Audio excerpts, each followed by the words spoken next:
नमस्कार। द्वितीय वर्ष के विद्यार्थियों का आज की कक्षा में स्वागत है। कल हमने संसद की संप्रभुता के बारे में अध्ययन किया था।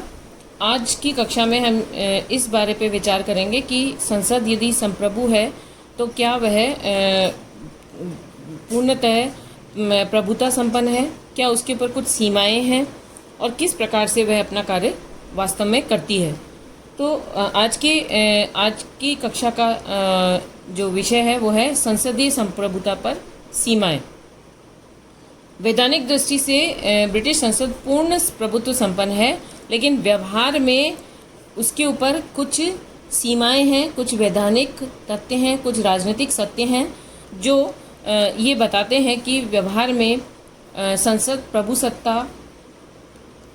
की प्रभुसत्ता पर अनेक प्रतिबंध हैं, जो कि हम इन बिंदुओं में देख सकते हैं। पहला, जनमत। संसदीय संप्रभुता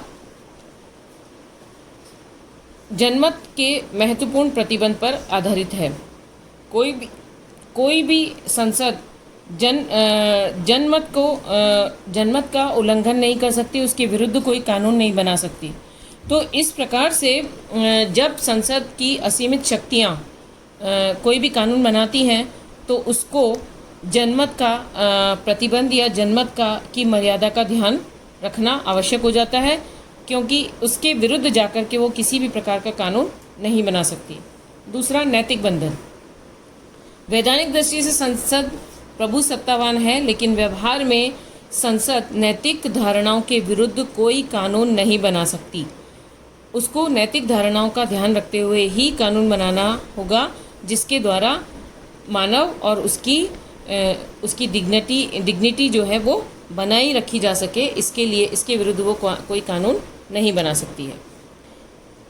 तीसरा है परंपराएं। परंपराएं ब्रिटिश संसद की प्रभुसत्ता पर बहुत महत्वपूर्ण प्रतिबंध है, क्योंकि ब्रिटेन की समस्त शासन प्रणाली परंपराओं पर आधारित है और परंपराएं वहाँ पे इतनी उपयोगी हैं कि उसके परंपराओं का पालन किए बिना वहाँ की शासन व्यवस्था का संचालन नहीं किया जा सकता है। अतः परंपराओं का संचालन करना बहुत आवश्यक है और ब्रिटेन की संसद उन परंपराओं का उल्लंघन नहीं कर सकती। यदि ब्रिटिश संसद ने ऐसा कानून बनाया जिससे कि किसी परंपरा का उल्लंघन होता है, तो वहाँ की संपूर्ण शासन व्यवस्था नष्ट हो जाएगी और उसके परिणाम स्वरूप वहाँ की शासन व्यवस्था बिल्कुल भी संचालित नहीं हो पाएगी। अतः जो परंपराएं वहाँ पर चली आ रही हैं, निर्धारित हैं, जिसके द्वारा शासन संचालित है,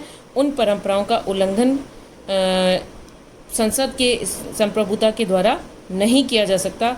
इसलिए परंपराएं बहुत ही महत्वपूर्ण मर्यादा है ब्रिटिश संसद की संप्रभुता पर। अगला है विधि का शासन। ब्रिटिश शासन व्यवस्था की एक सबसे महत्वपूर्ण और आधारभूत व्यवस्था है, विशेषता है विधि का कानून। अर्थात विधि का कानून का अर्थात विधि सर्वोच्च है और विधि के द्वारा ही समस्त शासन संचालित किया जाता है। अतः संसद की प्रभुसत्ता मनमाने तौर से नहीं चलाई जा सकती। उसे जो विधि है, जो कानून है, उसके अनुसार ही कार्य करना होगा। इस प्रकार ब्रिटिश संसद अपनी प्रभुसत्ता के नाम पर ऐसा कोई कानून नहीं बना सकती जो वहाँ के नागरिकों के मौलिक अधिकारों का उल्लंघन करते हो, मौलिक अधिकारों के विरोध में हो। इस प्रकार विधि का शासन ब्रिटिश संसद की संप्रभुता पर एक महत्वपूर्ण मर्यादा है, एक महत्वपूर्ण प्रतिबंध है, एक महत्वपूर्ण सीमा है। नेक्स्ट है प्रदत्त व्यवस्थापन।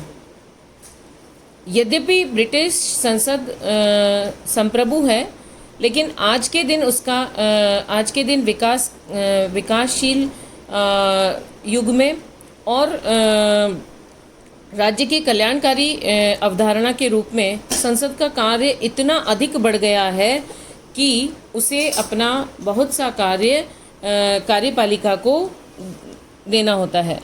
यह प्रदत्त व्यवस्थापन कहलाता है, जिसके अंतर्गत जिसके अंतर्गत व्यवस्थापिका यानी संसद अपना कानून निर्माण की शक्ति को कार्यपालिका को दे देती है, जिसका यह कार्य नहीं है। तो इस प्रकार से ब्रिटेन की संसद का जो संप्रभुता है वह सीमित हो जाता है, क्योंकि उसका कानून निर्माण का कार्य कार्यपालिका को प्रदत्त हो जाता है। यह प्रदत्त व्यवस्थापन भी संसद की प्रभुसत्ता को सीमित करती है। नेक्स्ट है अंतर्राष्ट्रीय कानून और संगठन। ब्रिटिश संसद ऐसा कोई कानून अपनी संप्रभुता को बनाए रखने के लिए ऐसा कोई कानून नहीं बना सकती जो अंतर्राष्ट्रीय कानून का उल्लंघन करता हो, अंतर्राष्ट्रीय कानून का विरोध करता हो। तो अंतर्राष्ट्रीय कानून भी राष्ट्रीय कानून को भी नियमित सीमित करती है। इस प्रकार इन सभी आधारों पर हम कह सकते हैं कि व्यवहार